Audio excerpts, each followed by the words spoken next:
sant ñi gaan bi naa la de. te lépp jàpp. waaw naa si tey bu baax. tey ba daa mel ni pare wala. yàgg na pare naa. li la loo yóbbu sa adversaire loo koy wax. waaw saa indi la léegi ma defaral ko. dama koy defaral léegi. bilaa waaw yëmbal naa. tey gis nga mbër tey gars yi na si ginnaaw bari nañ de. waaw baax na nekk si ginnaaw man waa yëmbal ñoo nekk sama ginnaaw. ñoo may doolal. tey bu arbitre sifflé tey. arbitre sifflé ma daan ko jël bu rëy incha allah. waaw du tax nekkul lamb yi négocié quoi. waaw dox jëli la. waaw dox jëli waaw. mu ngi noonu waaw booy jaxaaw la. incha allah léegi. na nen arbitre sifflé na si diggante Pathé 2 booy jaxaaw moo leen woon ginnaaw noonu Pathé ngeen jàkkaar lool booy jaxaaw Pathé 2 ndeysaan booy jaxaaw mu ngi jóge kii benn barang mbooloo gis nañ xale yi tey ñoom armée ko andi gis nañ xale benn barang yeeg xale yëmbal bi booy jaxaaw moo leen woon ginnaaw noonu Pathé lañ jàkkaar lool arbitre bi sifflé na ndeysaan koo koy Pathé Baldé numéro 2 jóge écurie Falaye Baldé wàcc na booy jaxaw wàcc na ba tolloog Pathé waaye lu ma jaaxal ñoom ñaar ay ñaari njool lañ Pathé jam na Pathé jam na ku góos Pathé moo si ngem bu zone bi Pathé Baldé booy jaxaw la ilaha illallah remise nañ ko la ilaha illallah remise nañ loolu ndeysaan Pathé booy jaxaw nga koy dàq booy jaxaw daa bëgg jàppante bi Pathé daa bëgg xeex bi booy jaxaw daa bëgg jàppante bi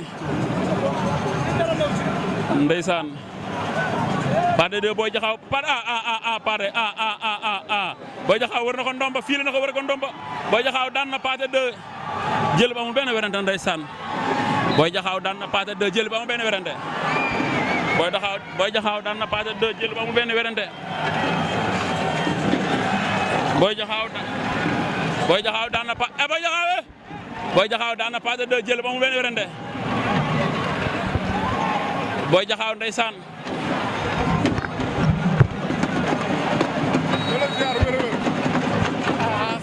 sama xarit yéen a laay toog barke yàlla. ci loolu. waaw maa ngi nii de. maa ngi am jàmm. waaw maa ngi am jàmm baax a baax.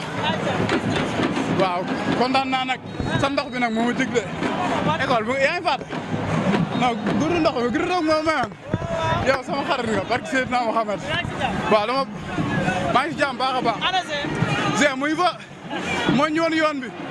bilaay walaay mais ñu ngi kontaan baax a baax a baax. ni nga bëreeg Pathé nan la. waaw xam nga nii la ñu war a bëre ñu fii du son place yow fekk nga ma école fekk may entraîné lu métti fii du son place mais lamb moo demee nii quoi waaw yàlla baax na yàlla nañu yàlla suturaal rek. d'accord boo jaxaw fan la jëm.